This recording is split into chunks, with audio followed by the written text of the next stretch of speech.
Hello and welcome to chapter 24, a most exciting time. As the children stood gloomily outside Silky's house, a voice called to them from a bit further below. "Is that you, what's his name? Any news of our missing friends?" "That's the angry pixie," said Joe. "Let's go down and talk to him." The angry pixie was looking miserable. "I can't understand all this mystery," he said. "I saw Silky and the others a few days ago, and then they all suddenly disappeared like smoke without a cry or a yell. It's funny." "We've just been up in the land of tempers," said Frannie, "but they're not up there." "I thought of going up there to see," said the angry pixie, "but I was so afraid I'd lose my temper and have to stay there forever. You know what a temper I've got?" "Yes," said Joe, "you certainly mustn't dream of going up there. You'd never come back."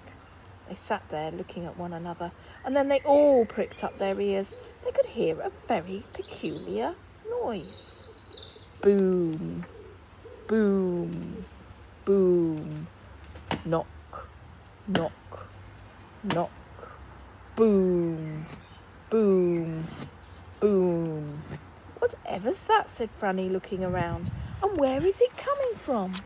"I can't imagine," said the angry pixie. "I keep on hearing it. I heard it yesterday and last night and this morning. It just goes on and on." Everyone listened. The noise stopped and then went on again. Boom, boom, boom. Knock, knock, knock. "Where does it come from?" said Beth. "From inside the tree," said what's-his-name, listening hard. "I'm sure of that." Do you possibly think that it might be Silky and the others?" "Somewhere inside the tree," said Frannie suddenly. Boom, boom, boom. Knock, knock, knock.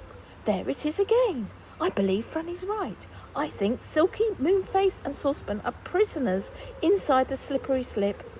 Stampalon must have pushed them down there and then stuffed up the hole with all those things," said what's-his-name. "But they would have shot out of the trapdoor at the bottom," said Rick. "We'll go down and open it and see if anything has been put up there to stuff that up too," said Joe. "Come on, everyone." So they all went down to the tree to where the trapdoor was at the bottom. Joe opened it. He looked inside and gave a shout. "This end is all stuffed up too. These two horrible people from the land of tempers have got Silky and the others in there, I'm sure. Look, there's all kinds of things stuffed up in here. The poor things can't get down. They're trapped." "Well, let's pull everything out and set them free," said Rick, and he tugged a great ball of moss, but it wouldn't move. Everyone had a turn at tugging and pulling, but it was no use at all. Not a thing would move. "They've stuffed everything in there and then put a spell on it to make sure that it stays where it is," said what's-his-name at last. "It's no good. We'll never be able to move a thing. Look, there's Lady Yellow-Round coming back from her shopping. We'll just see if we can make her do something about this." But that wasn't any good either. Lady Yellow-Round pretended she didn't know anything about the stopped-up hole. "What's the good of shouting at me and asking me something I don't know anything about?" she said. "You go and ask Stampalot. He'll tell you what you want to know." "No, he won't," said Joe. "He's just a bigger fibber as you are." Anyway, no one wanted to see Stampalot again. He was such a bad-tempered person. And they all climbed back up to the angry pixie's house and sat down and looked gloomily at each other. "Can't get in at the top of the slippery slip and can't get in at the bottom," said Joe. "How in the world are we to rescue poor Silky and the others? It's simply dreadful." "They'll be starving," said Frannie, beginning to cry. "Oh, Joe, do think of something." But nobody could think of anything at all. It was only when the woodpecker flew by to go in his hole in the tree that any idea came. And then Joe jumped up with his eyes shining. I know! He cried. "Let's ask the woodpecker to help us." "But how could a bird help?" said Rick. "Well, a woodpecker pecks holes in wood to make his nest," said Joe. "I've seen him pecking hard with those strong beaks.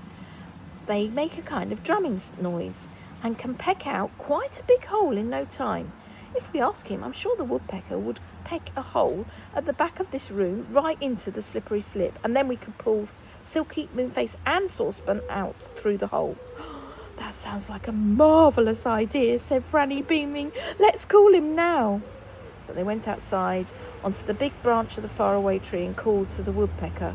Woodpecker, woodpecker, come here a minute. The woodpecker stared round in surprise.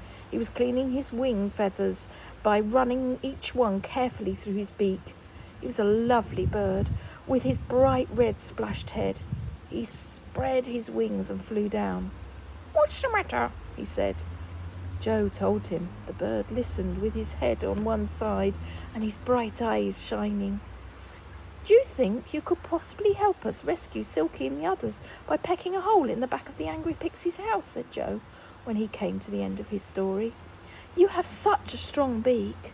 Yes, I know I have, said the woodpecker.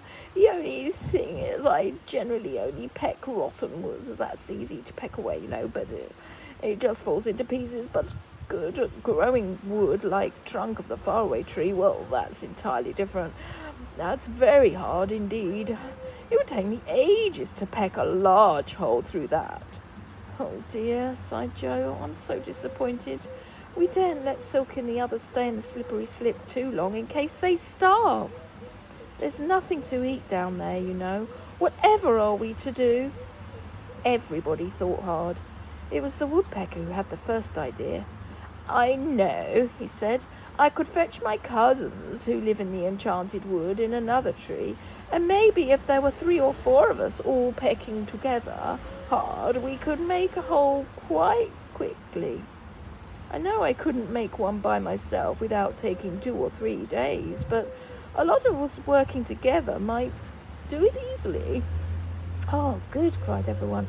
Go and get your cousins. There's a dear. Hurry. The woodpecker flew off. Everyone waited patiently.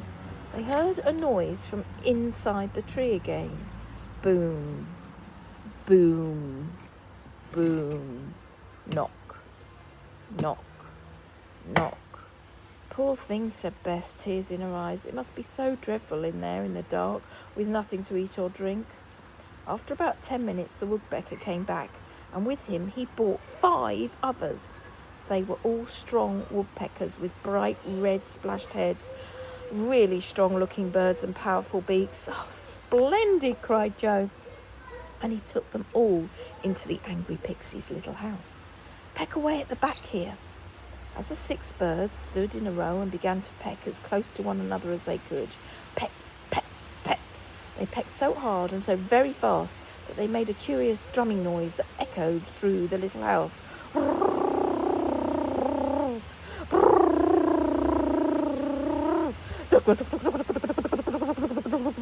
They pecked hard for about an hour and then stopped for a rest.